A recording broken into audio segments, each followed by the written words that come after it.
Si tu dois choisir entre une femme et ton business et ta réussite, Est-ce qu'aujourd'hui, tu dirais que ton ex était un frein? on dit quand vous choisissez un travail que vous aimez, vous n'aurez pas l'impression de travailler un seul jour de votre vie. Est-ce que tu as déjà été victime d'un goumin? Le monde ne va pas mal parce qu'il y a des méchants. Le monde va mal parce que les bons n'agissent pas. Est-ce qu'aujourd'hui, tu dirais que ton ex était un frein? Le problème, ce n'est pas les événements qui nous arrivent, mais c'est notre perception des événements qui nous arrivent. Ultimate Pod. Je tiens à préciser ici que tout au long de ce podcast, nous avons eu le privilège d'accueillir, comme qui dirais-je, un monument vivant. Un mystérieux parce qu'il a pour habitude de dire que suivez vos rêves, ils connaissent le chemin. D'ailleurs, dans mon téléphone, j'ai marqué monsieur, suivez vos rêves. Certains ont compris de qui il s'agit. Pour ceux qui n'ont pas compris de qui il s'agit, vous aurez l'opportunité de le découvrir dans quelques minutes. Mais tu me connais. Nous, on va parler sans complaisance, à bâton rompu, des sujets qui dérangent. Parce que, comme il est très souvent mystérieux sur sa vie, nous, on aimerait savoir ce qui se cache derrière la personne. Tu me connais, donc tu peux me faire confiance. Avant d'aller plus loin, j'aimerais préciser une chose. C'est que si tu es du côté de Ouagadougou, du Burkina Faso, le 3, le 5 et le 6 octobre, du côté du Burkina Faso, on organise la 3e édition du week-end de l'écrivain. Et du côté du Cameroun, le 30 novembre et 1er décembre, la 3e édition du week-end de l'écrivain. Pour en savoir plus, tu cliques sur le premier bouton, enfin, dans le premier commentaire de cette vidéo. Et au-delà de ça, j'aimerais préciser une chose, c'est que ce podcast est enregistré dans les studios de Ultimate Pod. C'est un espace exceptionnel qui te permet d'avoir un rendu de qualité. Donc, si jamais tu veux bénéficier d'une opportunité d'un espace comme celui-ci, tout est dans le premier commentaire de cette vidéo. Maintenant, tout ceci est dit, on va tout de suite souhaiter la bienvenue à notre invité du jour. Bonjour Karamo. Bonjour Valir. Comment tu vas? Très bien, merci. Comme d'habitude, quoi. Surtout qu'il y a une actualité assez récente dans ta vie. C'est vrai? Mais avant d'aller sur l'actualité, je suis pas au courant. Ben écoute, tu vas découvrir aujourd'hui. Bon, déjà félicitations pour les 5 millions d'abonnés sur TikTok. Merci. En plus, tu parles de dev perso pour un Africain, c'est pas rien. Donc vraiment, on est obligé de s'incliner. Il faut remettre à César ce qui appartient à César, you know. Mais pour ceux qui te découvrent aujourd'hui, qui es-tu? Déjà, merci à toi. Merci pour cette invitation. Merci pour tout ce que tu fais au quotidien. Merci pour le travail énorme que tu fais pour apporter aux gens. Merci à ton équipe aussi. Je suis Karamo, pour ceux qui me découvrent. Je suis ce jeune homme qui est parti de, j'aime pas dire rien, mais à peu près cela, et qui a juste un petit rêve à la base, qui s'est dit qu'il va donner une chance à ce rêve-là, qui s'est dit que son histoire valait le coup d'être racontée, et qu'il fallait qu'il trouve cette lumière en lui pour à son tour devenir une source de lumière pour d'autres personnes. Donc aujourd'hui, mon travail consiste à inspirer d'autres personnes qui ont vécu ce que je vis ou qui vivent plutôt ce que j'ai vécu, et de comprendre qu'il n'y a pas de barrière infranchissable, qu'on peut partir de rien et atteindre n'importe quel objectif. Il faut simplement y croire. Donc aujourd'hui, je suis coach, créateur de contenu sur les réseaux sociaux, conférencier international, auteur et entrepreneur aussi. J'ai une agence de marketing, j'investis aussi dans quelques trucs ainsi de suite. Voilà un peu ce que je fais. Il est très modeste, hein? Très très modeste. Bref, c'est ce qu'on aime aussi. Moi, j'aimerais savoir pourquoi est-ce que tu fais tout ce que tu fais? Pourquoi je fais tout ce que je fais? Déjà parce que j'aime ça. J'aime ça et on dit quand vous choisissez un travail que vous aimez, vous n'aurez pas l'impression de travailler un seul jour de votre vie. Là, je suis en train de travailler. Donc, partager, c'est quelque chose qui me fait du bien, premièrement. Mais je fais ce que je fais dans le but de pouvoir impacter, parce que mon but, c'est d'être immortel. Tout ce que je fais, au-delà de tout ce que ça peut m'apporter financièrement, derrière ça, le but, c'est d'être immortel. C'est-à-dire que Bob Marley, il est parti depuis des années, mais il continue encore de vivre parmi nous. Martin Luther King, il n'est plus là, mais il est encore parmi nous. On entend parler de lui, on le cite par-ci, par-là. Nelson Mandela n'est plus là. Toutes ces personnes-là sont parties physiquement, mais continuent de vivre parmi nous métaphysiquement. Et donc mon but, c'est de ne pas juste venir vivre une existence et partir au bout de 5 ans, plus personne ne sait si j'ai vécu. Mon but, c'est de laisser des traces pour que un jour, je sais pas, à mon absence, 50 ans plus tard, après ma présence ici sur cette terre, qu'on puisse encore se rappeler de moi, de l'impact positif que j'ai pu apporter dans ce monde. Apporter mon petit grain de sel. C'est pour ça que je fais tout ce que je fais. Et quand je vois comment le monde évolue aujourd'hui, tout ce qui se passe sur les réseaux sociaux, il y a beaucoup de choses un peu néfastes et négatives qui se passent. Et du coup, si nous, on se retire, on se dit, ah, mais ça va pas, ces réseaux, c'est comme aller sur TikTok. Si je fais pas, moi, mes vidéos positives plutôt, pour apporter un plus, et je dis, non, les gens dansent ici, les gens font du n'importe quoi, et bah, le monde ne va pas mal parce qu'il y a des méchants. Le monde va mal parce que les bons n'agissent pas. On laisse les méchants agir. Donc, si je peux apporter ma petite touche positive pour améliorer les choses, c'est ce que je ferai et je continuerai encore de le faire par tous les moyens, notamment à travers les livres, à travers les formations, les coachings, les vidéos, les conférences, ainsi de suite. Yes, au moins la messe est dite. Maintenant que tout ceci a été dit, j'aurais une deuxième question. C'est quoi ton rêve le plus fou? Mon rêve le plus fou. Ok. C'est de, entre guillemets, coloniser l'industrie du développement personnel dans le monde francophone. Yeah. Là, dans quelques jours, je vais voir le gourou du développement personnel. Et c'est un monsieur qui remplit des salles de 15 000 personnes, pas pour danser, mais pour du sérieux. Pour reprendre le contrôle de sa vie, pour performer dans ses business, pour être un entrepreneur meilleur, un meilleur leader, des trucs comme ça.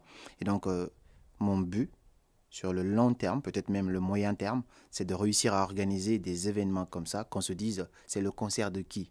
Et là, on pourra dire, non, c'est pas Fally Ipupa, c'est juste un concert de développement personnel qui se passe. On a déjà commencé, mais ça, c'est le plus fou. Pour moi, c'est ça. Ça serait dingue de réussir à faire ça. On a commencé déjà, mais de faire ça et de confirmer cela. En tout cas, on reviendra dessus tout au long de notre échange. Ok, je pense qu'on a planté le décor. Mais avant d'aller plus loin, je suis obligé de préciser quelque chose. C'est que Ultimate Pod, c'est un projet qui ne concerne pas que Argent Livre. C'est un projet de 4 associés. Argent Livre qui est une maison d'édition. Brandeo qui est une agence de montage de vidéos, bref, qui accompagne les entrepreneurs à avoir une présence sur le digital. Copily.io qui est une entreprise qui fait dans tout ce qui est intelligence artificielle, et RHIA, qui est aussi une boîte qui met l'intelligence artificielle dans les ressources humaines. C'était important que je précise cela avant de continuer. Donc, Karamo, maintenant, puisqu'on a planté le décor, tout ceci c'est bien beau, mais ma question, je ne suis pas sûr que tu la vois venir. Est-ce que tu as déjà été victime d'un goumin? D'une rupture amoureuse? Non, c'est pas pareil. C'est différent. Je parle d'un goumin. C'est quoi? C'est-à-dire, tu étais avec ta copine, Oui. et elle t'a donné un coup de tête. En gros, elle t'a largué, elle t'a têche. Une trahison. Non, une fille peut rompre avec toi sans pour autant qu'il y ait trahison. Ok. Est-ce que tu en as déjà été victime? Tout dépend de comment tu interprètes la chose. Tu vois, je te donne une anecdote très simple pour répondre à ta question. Un même événement peut arriver à 2 personnes et 2 réactions différentes. Oui.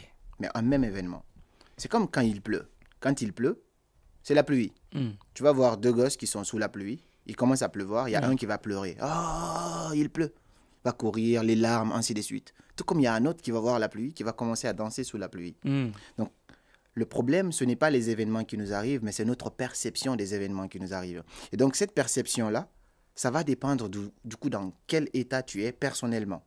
Donc, quand tu es avec quelqu'un et que, entre guillemets, la personne décide de partir et que toi, tu n'es pas stable émotionnellement ou tu n'as pas une sorte de stabilité dans ta vie en version 360, forcément, cela va te déstabiliser. Donc, tu vas appeler ça gourmand.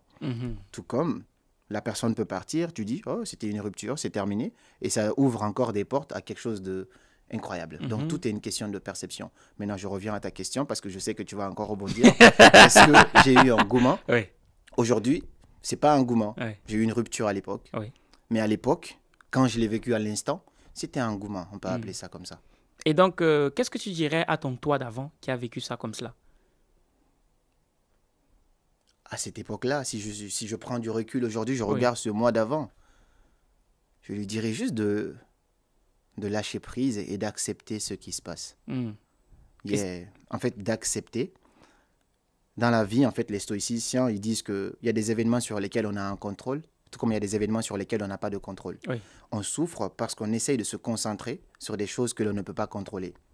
Moi, je ne connais pas la recette du bonheur, mais je connais la recette du malheur. C'est d'essayer de se concentrer sur les choses que tu ne peux pas contrôler.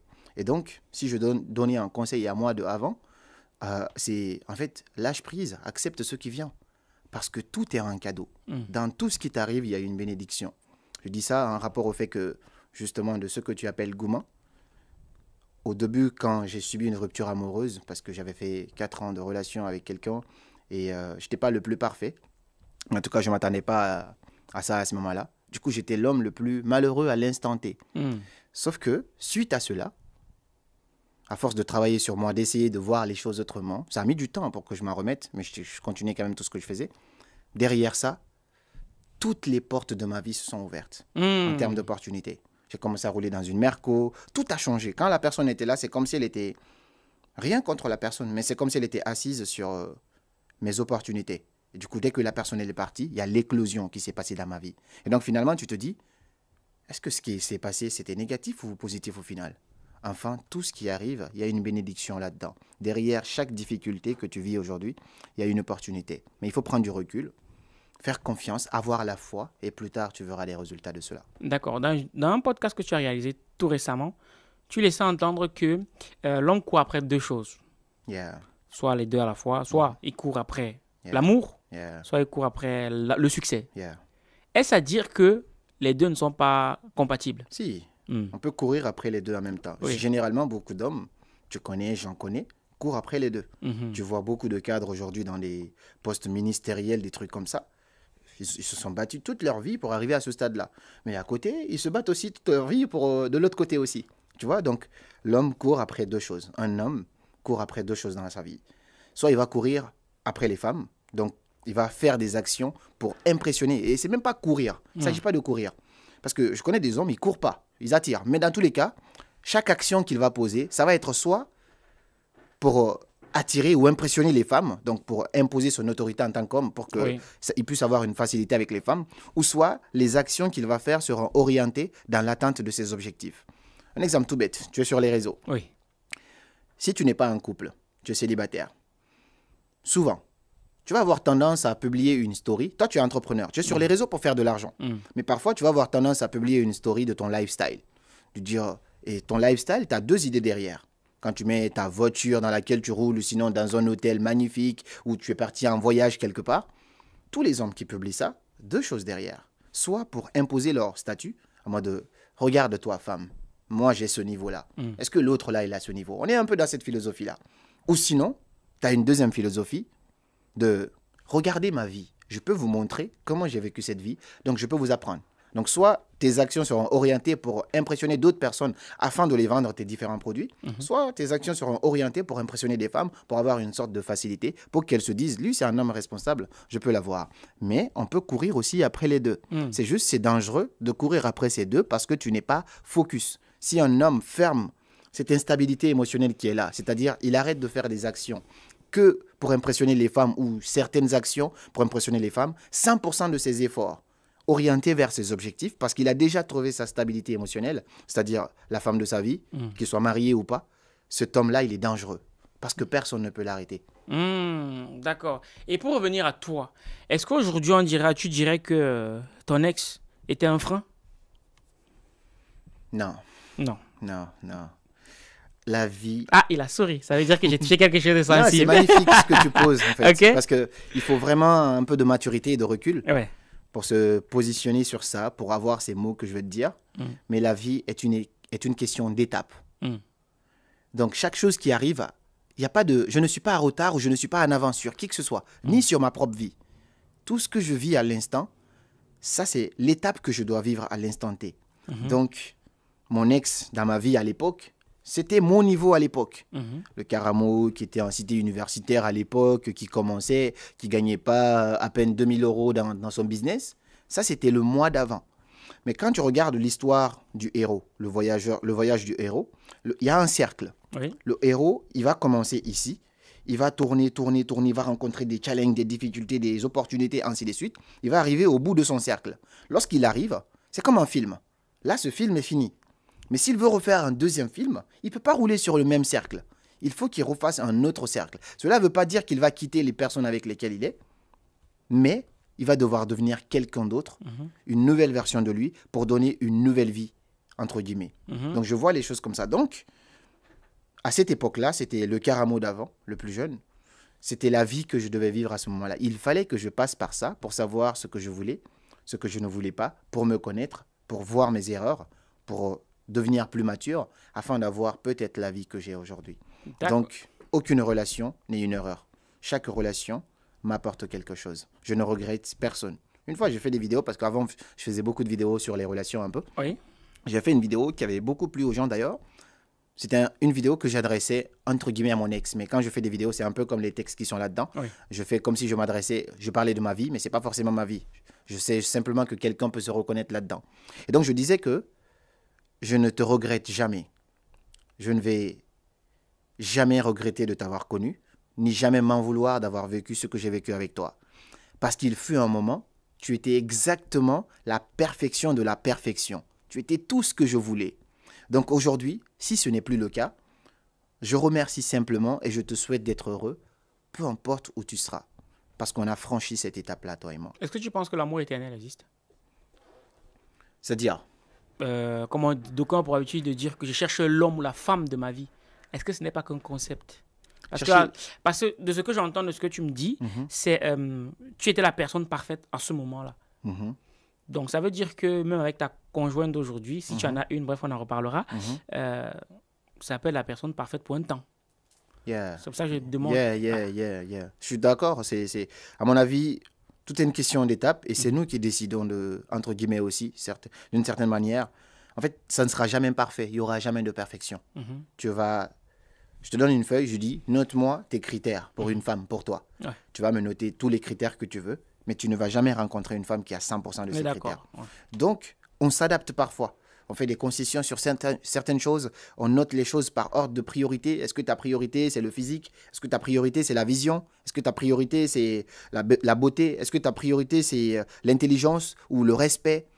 Donc, on fait des concessions par ordre de priorité. Il n'y aura jamais de perfection. Il n'y aura jamais d'amour parfait. Il n'y aura jamais d'amour en mode une plage calme comme ça. Il y aura toujours des vagues. Mais quand on choisit, entre guillemets, on assume. D'accord. Et tu penses que l'amitié avec un ex, c'est possible? Ah, ça, c'est trop cliché comme question en même temps. Et un peu complexe. Ça dépend du... Je ne peux pas donner de réponse directe à ça. Bon, je vais reposer la question différemment. Oui, parce qu'en fait, ça dépend du contexte. Est-ce que tu peux être ami avec ton ex? Si tu veux savoir, aujourd'hui, j'ai des ex de l'époque, quand j'étais plus jeune, on est amis. Pas amis se fréquenter, mais on n'a pas de différend, on n'a pas de problème. C'est-à-dire que 6 mois plus tard, elle peut m'appeler, elle me demande un service et je suis là. Ou 6 mois plus tard, elle peut m'appeler pour juste prendre de mes nouvelles et ça ne me dérange pas. Parce que ça dépend des types d'ex. C'est pourquoi je dis les contextes sont différents. Tu as combien d'ex, Karamo? Non, je t'explique. Il ne parle pas de moi-même. Non, moi, je veux qu'on parle de toi. Même globalement. Non, je veux qu'on parle de toi, Karamo. Non, regarde, ça dépend de... Déjà, comment c'est fini, oui. Pourquoi c'est fini, à quel niveau vous étiez à ce moment-là, et où en est la personne dans sa vie.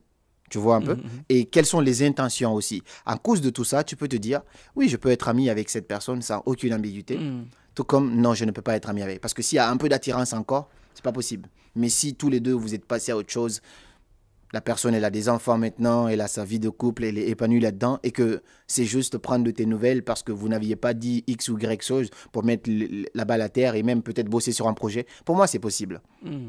Pour moi, c'est possible, mais c'est selon le contexte. On ne peut pas être ami avec n'importe quel ex. Donc, tu serais serein avec le fait que tu sois avec une fille et qui est amie avec son ex? Ça dépend. C'est ce que je te dis, c'est un contexte. Okay. Vraiment, ça dépend du contexte.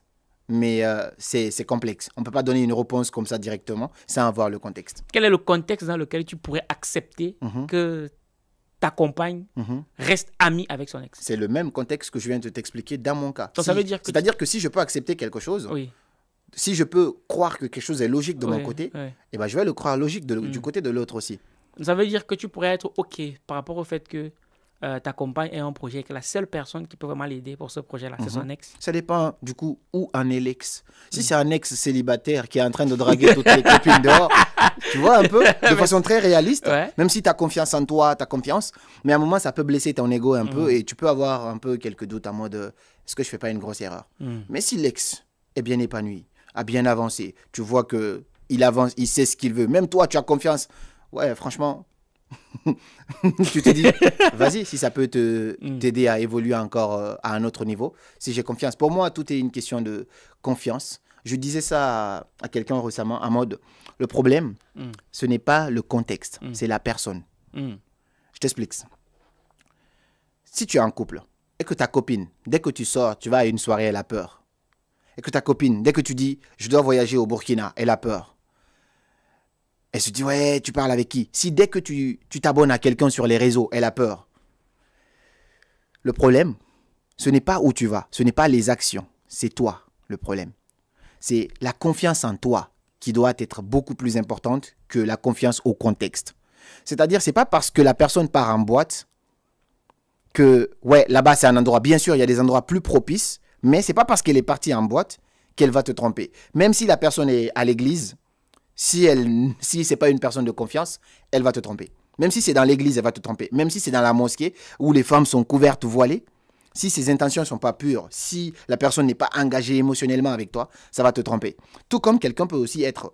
Moi, je fréquente jamais ces endroits-là, boîte de nuit, machin et tout. Mais quelqu'un peut aller en boîte, voir des trucs, mais si elle sait qu'elle est engagée avec toi et qu'elle sait ce qu'elle veut, il va absolument rien se passer. Donc, je cherche plutôt à dire à certaines personnes, bien sûr, les cadres, ça fait peur, mais cherche plutôt à créer la confiance à ton ou ta partenaire plutôt qu'au contexte. Parce que le contexte peut varier de 10 millions de manières et si la personne, les intentions ne sont pas alignées, ça va te tromper. Ça, c'est mon avis. Là, tu dis, c'est à qui de créer la confiance? C'est à moi de... Vous deux. Ah, ok, d'accord. Vous deux. Si vous avez confiance, si tu as confiance, l'autre, oui. Si tu as confiance en ta copine, tu vois, par exemple, elle va à un événement de développement personnel, même s'il y a des beaux gosses, des grands entrepreneurs et tout ça, c'est pas parce qu'elle est partie là-bas, toi tu es en paix, parce que tu connais ta copine. Tu sais que, peu importe comment on va la draguer, quelque chose comme ça, tu sais qu'elle connaît ta vision, elle t'aime et elle est engagée avec toi. Tu n'as pas peur. Mais même si ta copine, elle part à l'église, si déjà dans les habitudes, tu sais que dès qu'on lui parle ici, elle donne le numéro et elle discute ainsi de suite, même si c'est dans l'église, tu vas avoir peur. Non, c'est qu'il va... Tu n'es pas rassuré, tu vois. Parce que tu connais la personne. Non, le problème, c'est la personne, c'est pas le cadre. À mon avis, le cadre, c'est un peu un petit contexte qui peut faire peur parce qu'il y a des endroits plus propices que d'autres, mais le plus important, c'est la personne, pas l'endroit. Le plus important, c'est la personne, pas l'endroit. Tu es écouté par beaucoup de jeunes et moins jeunes. Tu es considéré comme un modèle pour beaucoup de jeunes et moins jeunes. Ça, je ne sais pas. Je te le dis, en tout cas. Si tu ne le savais pas, je te le dis. Ma question est celle de savoir à quel moment est-ce que tu recommanderais à une personne, à quel moment tu recommanderais à une personne de se mettre en couple? Quand elle le sent. Donc, ça veut dire que si à 15 ans... À 15 ans, d'être en couple, ça dépend de beaucoup de choses. Ouais, de quoi? Ouais. Tu vois, avant, je pouvais me précipiter pour donner une réponse qui est déjà préparée dans ma tête, tu vois. Aujourd'hui, avec beaucoup d'expérience. Oh, beaucoup d'expérience. Non, je dis beaucoup d'expérience dans l'accompagnement auprès de la personne, tu vois. Parce que ça fait beaucoup de temps que je passe du temps avec les gens à travers des coachings. J'ai aussi ma propre vie. Malgré ma petite connaissance, parce que je ne sais pas encore grand-chose, je continue toujours d'apprendre. On ne peut pas se précipiter pour donner des réponses générales à des sujets un peu plus complexes. Mais se mettre en couple, ça doit toujours venir de soi. Ça ne doit pas venir d'une société, ça ne doit pas venir d'une convention ou d'un style ou de quoi que ce soit. Donc, pour les jeunes qui me suivent, si tu es un jeune... Donc, jeune déjà, tu sais quoi la tranche d'âge quand je parle de jeune? Jusqu'à 25 ans, par exemple. Jusqu'à 25 ans, ok. Ouais. Tu es jeune, tu te cherches. Tu cherches à bâtir ton avenir. Tu cherches à sortir ta famille de la pauvreté, à construire un petit peu, à investir, des trucs comme ça. Oui. C'est-à-dire à préparer un peu ton avenir. Bref, si tu es dans cette tranche d'âge-là, je ne te conseille pas de faire le fait de trouver une copine une priorité. Si ça vient, parce que même quand tu disais chercher l'amour, ce n'est pas un mot que j'aime. Parce que je préfère, le vrai amour, ça te tombe dessus. Tout ce que tu prépares, machin, stratégie, tout ça, pour moi, c'est pas naturel et ça va pas loin. Donc, mais vas-y. On va parler de ça si tu veux. Oui, bien sûr. Mais c'est ceux qui te tombent dessus pendant que tu es concentré sur autre chose.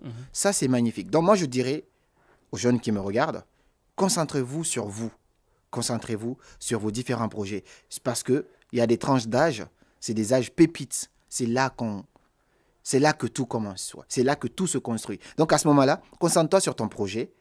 Et après, si la femme vient sur ce chemin-là, Dieu merci. Et la femme qui vient voit la vision aussi. Si c'est une femme, quand tu es jeune, c'est difficile d'être en couple. Je te dis, et surtout quand tu es jeune entrepreneur. Si toi, tu as envie de travailler, par exemple, jusqu'à 22 heures, parce que pour commencer ton business, tu n'es pas payé. Moi, je bossais parfois jusqu'à 2 heures du matin, 3 heures du matin. Et du coup, si pendant que tu fais ça, ta copine va plutôt te dire « Ouais, mais tu travailles trop, on n'a pas de temps pour nous », des trucs comme ça. Être en couple, c'est la pire chose que tu dois faire à ce moment-là. Mais si par contre, même dans la même tranche d'âge, tu travailles, ta copine te dit « Ouais, j'aime bien quand tu travailles comme ça, continue. » Et même parfois, elle vient t'aider à des heures tardives, ça, tu peux être avec. Et ça, tu peux continuer. Parce que ça, c'est un support pour toi. Donc, globalement, pour finir ce point-là, ne cours pas après les femmes à ce moment-là. Concentre-toi sur toi. Plus tu t'améliores, plus tu auras des facilités après avec les femmes. T'améliorer sur ton développement personnel en mode 360. Et il y a le même principe qui dit, c'est en anglais, on le dit, « Don't go after butterflies. Make your garden and butterflies will come. » Ne cours pas après les papillons. Si tu cours après les papillons, ils vont dire, mais c'est qui ce cinglé? Ils vont fuir. Mais travaille sur ton jardin. Les papillons, ils adorent un beau jardin qui est bien entretenu. Si tu travailles sur ton jardin, les papillons viendront naturellement se poser dans ton jardin. Après, tu as le choix. Et bien, du coup, c'est comme ça. Maintenant, la question qui se pose, c'est, OK, je travaille sur mon jardin. J'ai percé. OK.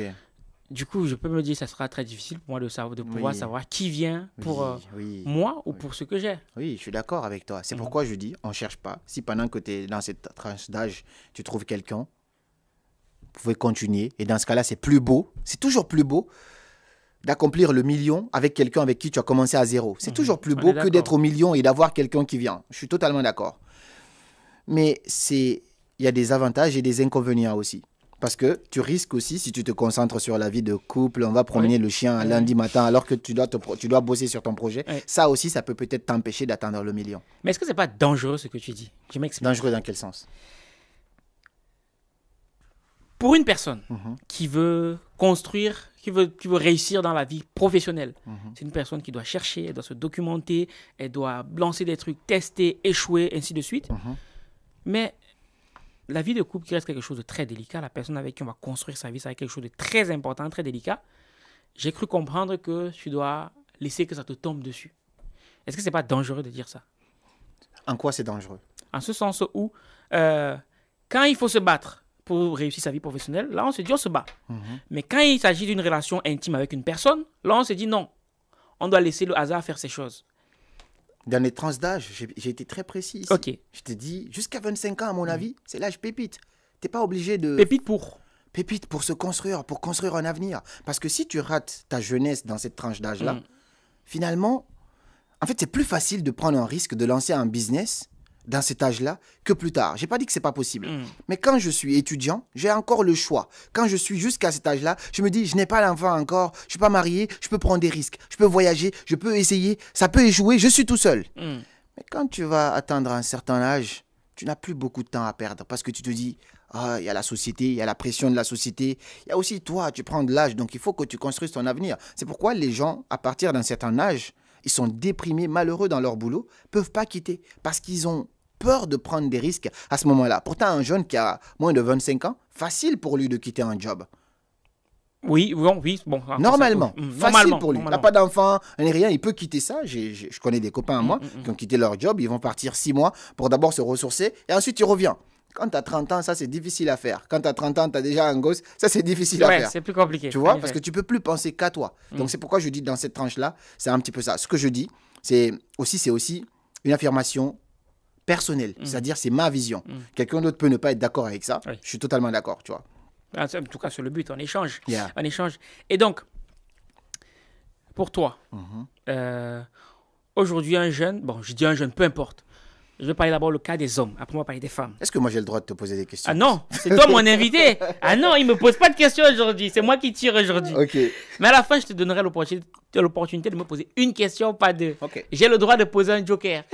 Ça marche. Allez, c'est parti. Business, vie de couple. Pour un jeune, qu'est-ce qu'il privilégie? Pour un jeune? Oui. Business. Business. Yeah. Pourquoi business? Ma réflexion, elle est très simple. Là, on parle des hommes. Ok, vas-y. Yeah, ma réflexion, elle est très simple. Ouais. Tu es un homme. Tu dois choisir entre... Normalement, on peut faire les deux. Mais tu dois choisir. Ta copine te dit, c'est soit moi, soit c'est ton truc là. Moi, j'ai connu J'ai eu des phrases à l'époque où on m'a dit « Mais ton truc, il marche pas !» Ouais. Ça fait bien que tu en parles. On m'a dit ça à l'époque. Et ça m'a blessé. Je dis « Waouh !» La personne qui est censée me soutenir me dit que mon truc ne marche pas parce qu'elle ne voyait pas ce que moi j'arrive à voir. C'est blessant. Mais si tu as le choix, si on te pose l'ultimatum, c'est soit choisis ta relation ou choisis ton avenir, choisis ton business, choisis ta carrière, je te dirais, choisis ton business, choisis ta carrière, choisis ton avenir. Pourquoi je te dis ça? Si tu choisis, donc on va être plus clair, si tu dois choisir entre une femme et ton business et ta réussite, choisis ta réussite. Parce que si tu choisis la femme, un jour cette femme te quittera parce que tu n'as pas de projet ou parce que tu n'as pas réussi. Par contre, quand tu choisis ton projet, quand tu choisis ton business, lorsque tu réussis dans ça, tu as le choix par ici. Tu as le choix de la femme. Limite, tu as même peur de « j'ai beaucoup trop le choix, qui est la bonne ?» Par contre, quand tu décides de choisir la femme, elle te dit, je me dis, si c'était la bonne femme, elle va jamais te poser l'ultimatum de dire de choisir entre elle et ton business. Parce que normalement, elle épouse ta vision. Ça, c'est une première chose. De deux, une femme va beau te dire, ouais, tu n'as pas le temps, nanani, nanana. Mais à un moment donné, mon frère, si tu n'as rien, je suis désolé, l'amour, c'est pas je t'aime qui va payer ton ticket resto, des trucs comme ça. Tu vas au restaurant 5 étoiles, tu finis de manger, la facture 250 €. Toi, tu regardes ta copine, tu lui fais un bisou, tu lui dis je t'aime depuis que je t'ai connu. Tu sors tous les romans. Même si tu fais ça, le serveur va dire monsieur, ouais, vous payez comment? Tu vas quand même payer. Ouais. Donc, elle-même, à un moment donné, l'amour, elle sera épuisé. Il y a des choses qui vont vous permettre de, entre guillemets, mettre du piment dans cet amour-là. Donc, si tu dois choisir entre elle et ton business, choisis ton business. D'accord. Et maintenant, l'inverse. Pour une femme, j'ai posé la même question à Ghislain NDH, qui a fait un gros big up, qui était assis là-bas dans le plateau Golden Luxury. Salut Ghislain. Pour une femme, imaginons que tu as une fille. Et Ghislain, je t'attends en RDC. Hein. Voilà. Mbote Nayo à tous nos frères de la RDC. Bref, on en reparlera tout à l'heure. Imaginons que tu as une fille et tu lui poses la question de ça. Et elle te dit, papa, je dois choisir entre mon business et mon copain avec qui tout se passe très bien. Tu lui dis quoi? Ok. Déjà, je ne suis pas une femme pour l'instant. Je le dis. On ne sait pas de la façon dont la société évolue aujourd'hui. On va se réveiller, on va nous dire, est-ce que vous êtes un homme? On ne sait jamais. Ça va très vite. Bon. Pour une femme, la même question. De mon âge aussi. Est-ce qu'elle doit choisir entre... Ouais. Ma réponse, elle est pareille. Ma réponse, elle est pareille dans le sens où si j'aime quelqu'un, je lui souhaite du bien. Donc, si ma fille vient me dire que son copain lui a dit ou son mari lui a dit, c'est soit lui, soit sa passion, tant que sa passion, c'est pas quelque chose de dérangeant, c'est pas quelque chose de sexuel, c'est pas quelque chose de négatif, je me dis, si c'était le bon mari pour toi, il t'aurait soutenu dans ta passion. Il ne va pas juste vouloir te garder pour lui, il t'aurait soutenu dans ta passion. Voici ma réponse. C'est-à-dire que si un homme, aujourd'hui tu es en couple, chère dame, ton homme te dit que ton rêve, c'est soit lui, soit ton rêve. Si les deux ne peuvent pas aller ensemble, ce n'est pas ton homme. Je vais te prendre un cas parce qu'on a eu un cas très récemment. C'est une femme, Lily Charia, qui a fait gros big up, auteur du livre Deux cultures, une séparation. D'accord. Elle était assise à la même place que toi. Elle arrivait du Cameroun. Elle s'est mise dans un couple mixte. Mixte? Oui, couple mixte. Son mari est blanc. Elle est africaine, elle est noire. Oui. Et donc, c'était une femme très ambitieuse.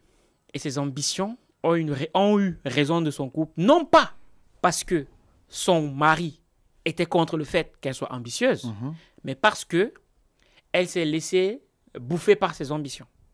Dans quel sens, ouais? En ce sens où c'est pas comme si son mari n'avait pas tiré la sonnette d'alarme en mode je vois que tu as fond dans tes trucs, mais tu as tendance à nous négliger. Ah, oui. Voilà. Mais à un moment donné, il a fallu faire un choix parce que c'était quasiment impossible de concilier les deux. Dans ce cas-là, je comprends. Et très honnêtement, je ne connais pas le contenu de son livre, mais en fait, il y a toujours une concession à faire à un moment donné. C'est-à-dire, j'adore mon travail.